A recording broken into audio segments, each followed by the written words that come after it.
All right, let's get right into today's explainer. If you're gearing up for the CSWIP 3.1 Welding Inspector exam, you already know exactly how high the stakes are. The material is incredibly dense, but hey, think of me as your personal coach today. We're going to take this massive mountain of study material and distill it right down into a highly actionable step-by-step roadmap, specifically built for aspiring QA/QC professionals. You really don't need any more noise, you just need a clear path. Let's get to work. Section 1. Passing CSWIP first try, the ultimate goal. Okay, let's dive into this. The CSWIP exam is notoriously rigorous, right? But today, we're deconstructing a highly concentrated study layout from QA/QC Pro Academy and expanding it into a complete strategy you can use literally today. Are you ready to pass on your first attempt? That first try certification is absolutely the ultimate prize. It means avoiding those crazy expensive retakes, fast-tracking your career, and stepping onto any job site with immediate proven authority. But listen, getting there, it requires ruthless focus. Section 2. 5 Proven Success Strategies. Your arsenal for exam day. To get that first try pass, you just can't read a textbook cover to cover and cross your fingers. You need a targeted approach. And that brings us to a massive, absolutely crucial number. 35%. The source material tells us explicitly that at least 35% of your exam questions will come directly from visual inspection standards. Think about that. If you want to pass, you have got to know the acceptance criteria tables from standards like AWSD 1.1 and ISO 5817 by heart. You have to own them. That's a third of your test, right there in the back. Beyond mastering those standards, here is the full 5-pillar foundation you need to secure. 1. Master the standards we just talked about. 2. Practice testing methods. 3. Understand WPS and PQR. 4. Time your mock exams. And 5. Identify weld defects. We've got a lot of momentum here, so let's unpack these critical areas right now. Okay, let's talk testing methods. You need a crystal clear understanding of destructive testing versus NDT, non-destructive testing. It's like a giant puzzle. On the destructive side, you've got to know your bend tests, your macro tests, and your hardness tests inside and out. And then on the NDT side, you must know exactly when to apply radiography, that's RT, ultrasound, UT, magnetic particle, MT, and penetrant testing, PT. Next up, we really need to untangle this absolute acronym soup, WPS and PQR.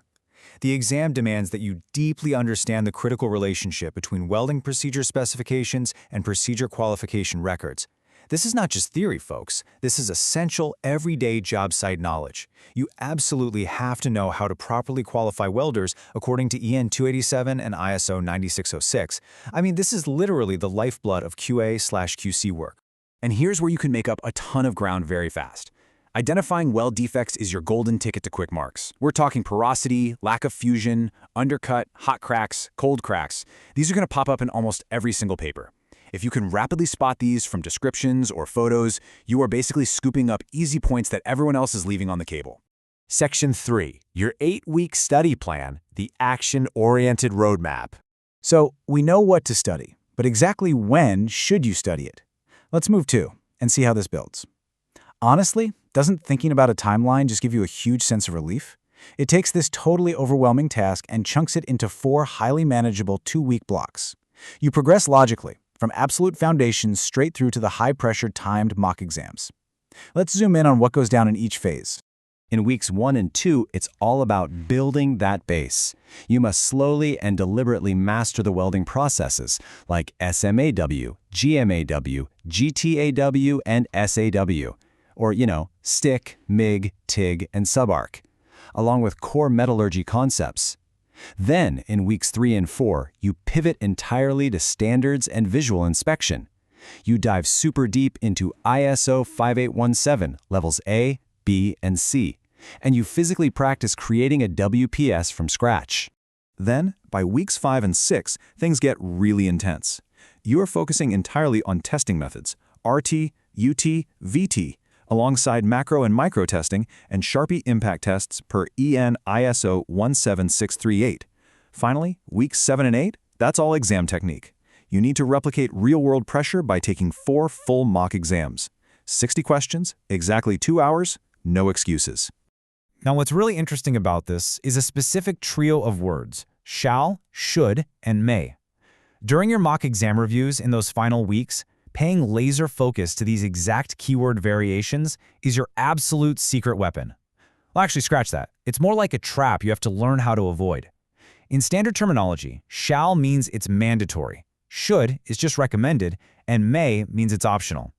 Mixing those up is exactly how they trick you. Section 4. Building your presentation deck. Creating your own meta guide. Here's something cool. The source material doesn't just hand you facts. It actually gives you mechanical instructions on how to build an animated study deck to review anywhere. Here are the 5 highly pragmatic steps. 1. Open a blank presentation. 2. Add 4 slides, a title, and 3 content slides. 3. Copy and paste the text we just reviewed. 4. Add some simple animations to fade those strategy bullets in. And 5. Save it as a .pptx. Boom. Super straightforward. But wait, here's where it gets really powerful.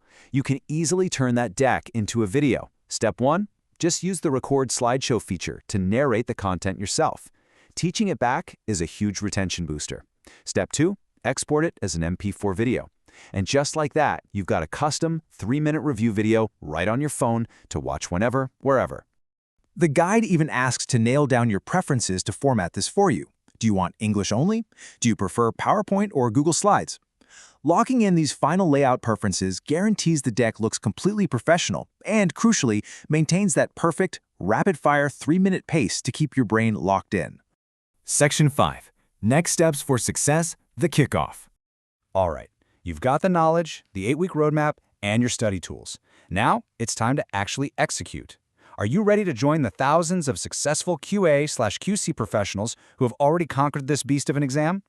This right here is the bridge between just casually studying concepts and actually achieving the credentials that will change your career forever.